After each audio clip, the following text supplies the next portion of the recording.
take 8. And yes, this is my 8th take on my intro. But welcome to the E36 Twin Turbo N54 Swap. My name is Frank Macaluso here from Garageaholic, and today we are going to be installing the transmission onto the engine. We're going to be prepping the engine bay for paint, including seam sealer, doing a little bit of cutting and welding, beefing up the subframe just a little bit more from above now that we have the opportunity to do so. So stick around, you just might learn something. Thank you.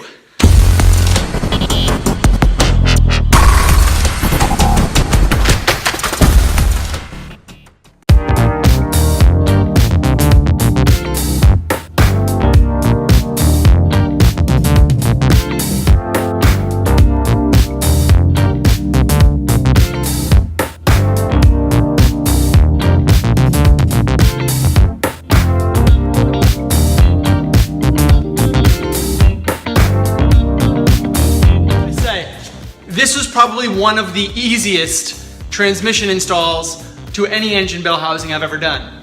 And I think I got incredibly lucky that I was using a homemade clutch alignment tool, if you remember.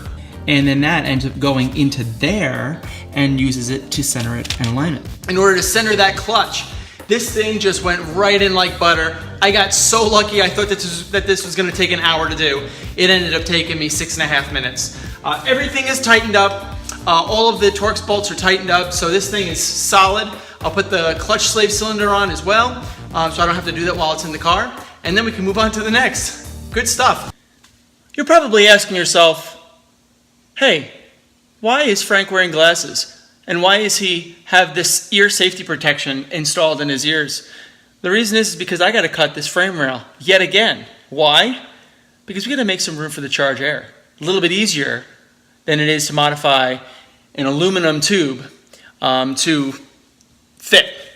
I'm not doing aluminum welding, not on a tube, not on a specialty part like that. I'm not doing it. I'd rather just cut steel. It's a little bit easier. So I'm just gonna cut this guy where you can see I cut it, you can see I marked it.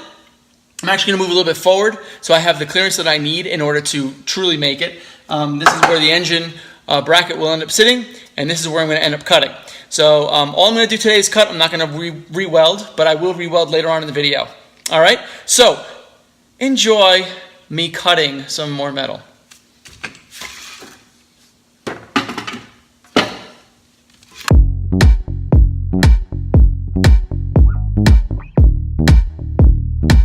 All right, so now that I cut it out, what I'm gonna do is I'm gonna kind of bang it in a little bit at the locations that'll give me the room that I need.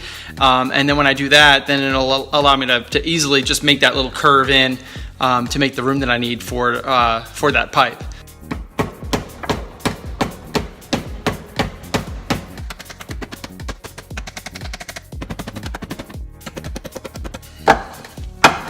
All right, so there is the bracket. That's where the bracket will reside.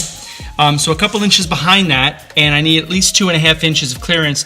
And if you cast the line back this way, you'll see that I do have about 2.5 inches, which should be the clearance that I need, the clearance I need to succeed. So there we go, we're in good shape. Now I'm wearing a welding helmet. Can life get any crazier?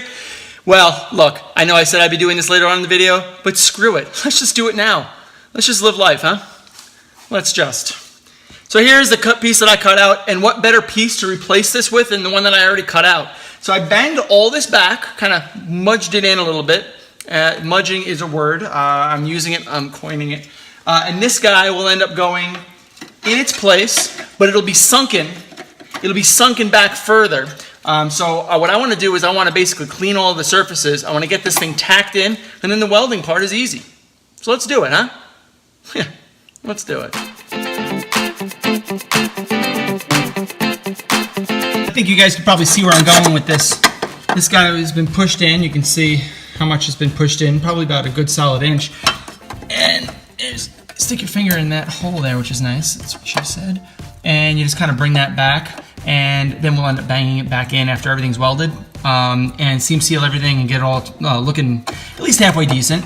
But for the most part, I'm just gonna set it in a location just like that, and I'm gonna tack it in and kind of form the metal as I'm going. There is gonna be a space in the front. I have to fill that in, but this is kind of the goal. This is kind of the goal, I said. That's what I meant, kind of the goal.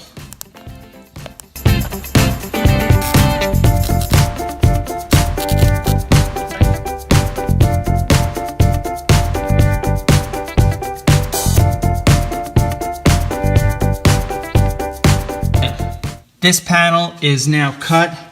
Space has been allocated for the charge air tube. And it doesn't look pretty, but it sure is functional. And it's going to be covered with seam seal, and it's going to be nice and smoothed out and painted over. So I'm not really too worried about the aesthetics at the moment. What I do need to do is start worrying about cutting off all the other bracketry. So let's talk about that. This guy's going to be gone. This guy's going to be gone. This part of this is going to be gone. This is going to be beefed up and welded. These are going to be gone.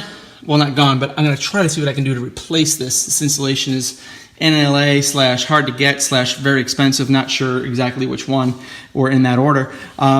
These two brackets gone. Beef up this bracket here. This guy is going to be gone, smoothed out. All these little studs and stuff are going to be gone. I'm going to tape all this off. I'm not going to be removing it. Taping up a lot of this stuff. And beefing up the subframe here, beefing up the subframe here. Cleaning all this up, just generally cleaning it. This guy can go as well. Let's take this off here.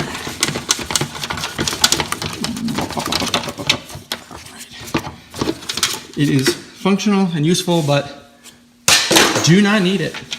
And yeah, that's just about it. You know, and then I'll end up masking. When I paint this engine bay, I'll end up masking right to this line here, or maybe to the inside of the fender. Maybe I'll paint the inside of the fender too. But all this will all get painted white again. They look really nice. I'm telling you, I think it'll look pretty sharp. New seam seal, all that around. This guy? No, we're not going to remove it. It's for the windshield wiper fluid. We just went over that. So anyway, I'm in a weird mood today. So hey, let's get on with it, huh? Let's do a quick time lapse.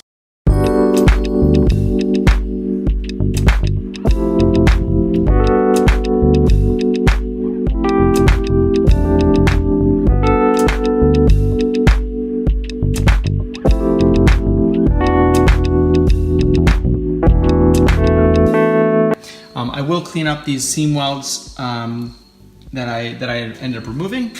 I did clean up a couple of those there. Here's nice and cleaned up too. This right here has been trimmed out quite nicely. That'll be seam sealed as well. And I am going to go and power wash this whole thing tomorrow. So we'll power wash this thing, and we'll get it all set up and ready for seam seal, then paint. Well, we do have to do a lot of masking. But we're in a good spot right now, so that's good news. That'll just about do it for this video in a small video series of engine bay upgrades. We're going to do power washing in the next video. We're going to do painting. We're going to do masking. We're going to do seam sealing. So if you guys are interested in the content of the video, please like, subscribe, comment, tell your friends. If you don't like what you see, then tell me that you don't like it, or give me the thumbs down. Guys, thanks a lot for watching. Take it easy, and we'll report back on Sunday. Later.